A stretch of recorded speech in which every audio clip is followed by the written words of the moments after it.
Shalom, salam damai sejahtera Bapak Ibu, Saudara dan Saudariku seiman. Senang berjumpa kembali dengan Anda dalam permenungan harian Sabda Tuhan, Embun Sabda, Jumat 11 Februari 2022. Semoga Anda dalam keadaan sehat walafiat, tetap semangat, tetap tersenyum, dan tetap berpengharapan pada Tuhan kita Yesus Kristus. Anda selalu dalam lindungan kasih Tuhan. Buat saudara dan saudariku yang sakit, saya berdoa di hari peringatan orang sakit sedunia, dalam nama Tuhan Yesus, Anda sembuh.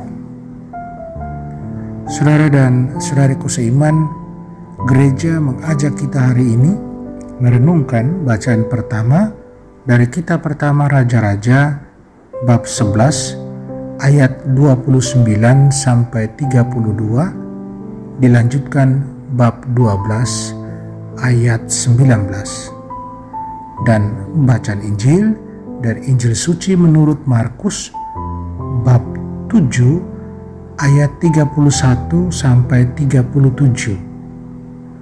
Saudara dan saudariku seiman, saya ajak kita merenungkan tema Tuhan menjadikan semuanya baik. Terbukalah padanya. Saudara dan saudariku seiman, bagaimana kita mengharapkan Tuhan Yesus memperlakukan kita ketika kita meminta bantuan? Apakah kita mendekati Tuhan dengan ketakutan dan keraguan, atau dengan keyakinan dan penyerahan diri serta keterbukaan? Dua pertanyaan penting saya kira. Saudara dan saudariku, Yesus tidak pernah sekalipun mengesampingkan siapapun yang mendekatinya dengan ketulusan dan kepercayaan serta penyerahan padanya.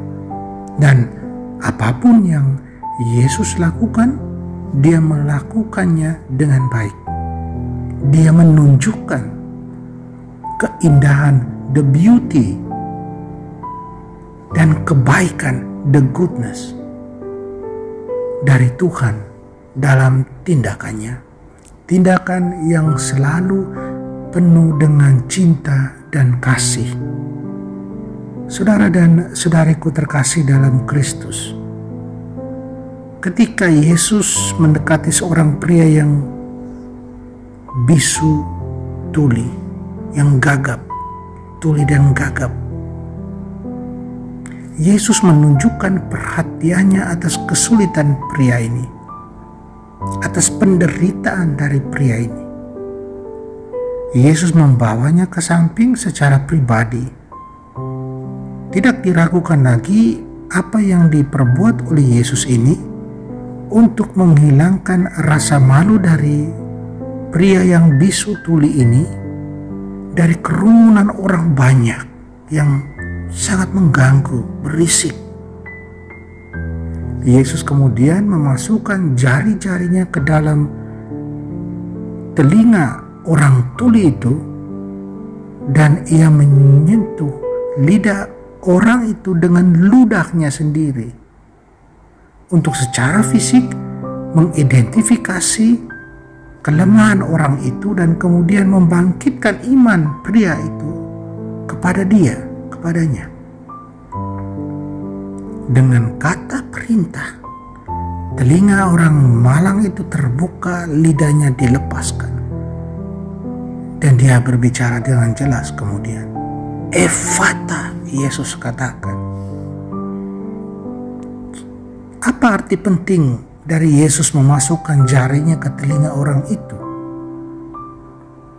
Santo Gregorius Agung, seorang bapak gereja dari abad ke-6, dia mengomentari mujizat ini sebagai berikut. Dia katakan, roh itu juga disebut jari Allah.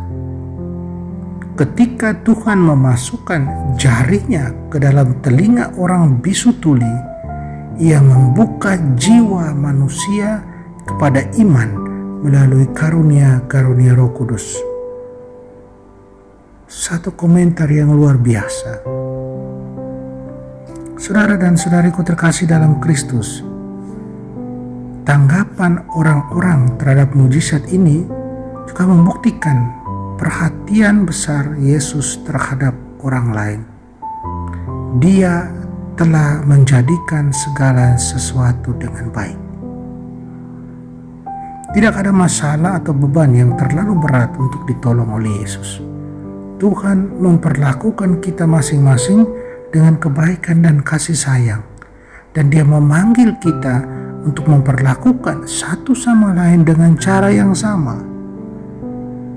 Roh Kudus yang berdiam di dalam diri kita, itulah yang memampukan kita untuk mengasihi, mencintai, seperti yang Yesus lakukan, seperti bagaimana Yesus mengasihi, bagaimana Yesus mencintai.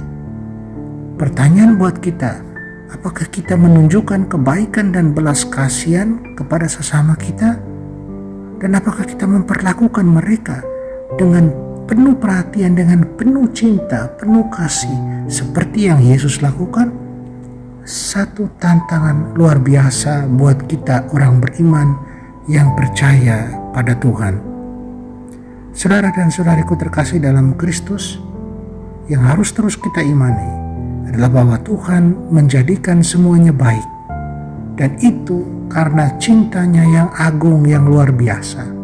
Dari kita terbukalah kepadanya, karena dengan keterbukaan itulah jalan iman menuju kebaikan yang dianugerahkan Dia kepada kita. Amin. Mari kita berdoa mohon kekuatan dari Tuhan. Tuhan Yesus, penuhi kami dengan Roh Kudus-Mu dan nyalakan hati kami dengan cinta dan kasih sayang. Jadikan kami lebih memperhatikan kebutuhan orang lain, sehingga kami sungguh dapat menunjukkan kebaikan dan cinta kepada mereka. Jadikan kami channel belas kasihan dan kedamaian-Mu, agar kami dapat membantu orang lain menemukan kesembuhan dan keutuhan dalam diri-Mu. Amin. Mari kita mohon berkat Tuhan, Tuhan sertamu dan sertamu juga. Kita sekalian, semua orang yang kita sayangi dan kasih, segala usaha, rencana, karya kita dibimbing, dilindungi, dan diberkati Allah yang Maha Kuasa, Bapa dan Putra dan Roh Kudus. Amin.